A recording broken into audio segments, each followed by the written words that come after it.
What is it like being a sociopath? I was diagnosed as a sociopath when I was a kid. I didn't fully understand what it meant at the time, but I knew it made me different. Other kids cried when their pets died or when they got yelled at. I didn't. I would watch them, trying to figure out their feelings, and then copy them so I didn't stand out. It was like learning the rules of a game where everyone else already knew how to play, but I had to memorize each move to keep up. As I got older, I realized that people expected more than just mimicking emotions. They wanted depth. They wanted me to feel things the way they did, and no matter how much I tried to pretend, something always seemed off to them. Friends would tell me I was distant. Girlfriends would get frustrated, saying I never opened up or didn't care about them. I tried to explain that I did care, just not in the way they wanted me to. It was never enough. The hardest part was knowing that no matter how much effort I put in, people could still sense that something about me was different. It was in the way I reacted to things, the way I spoke, the way I handled problems. I didn't get overwhelmed with emotions the way other people did. When something bad happened, I just focused on what needed to be done next. I wasn't being cruel or indifferent on purpose. It was just how my mind worked. When my mom died, it was the first time I realized how much this difference really mattered. My siblings were devastated. They cried, shared memories, and held on to everything that reminded them of her. I stood there, watching,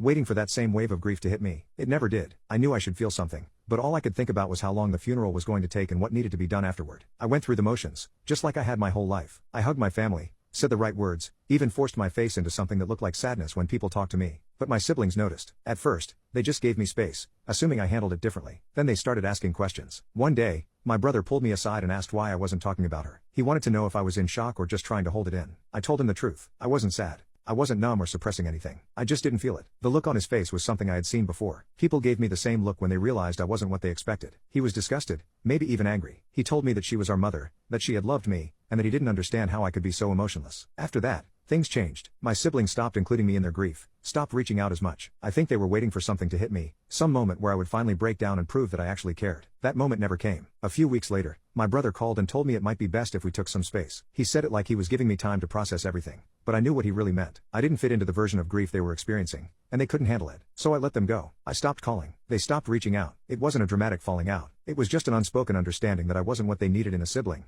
and they weren't what I needed either. People say family is everything, but I have never really understood that. If you don't feel the same things they do, if you don't grieve the way they expect you to, does that make you less of a person? Less of a brother? Maybe to them it does. But I can't change who I am, and I have stopped trying. I don't regret it.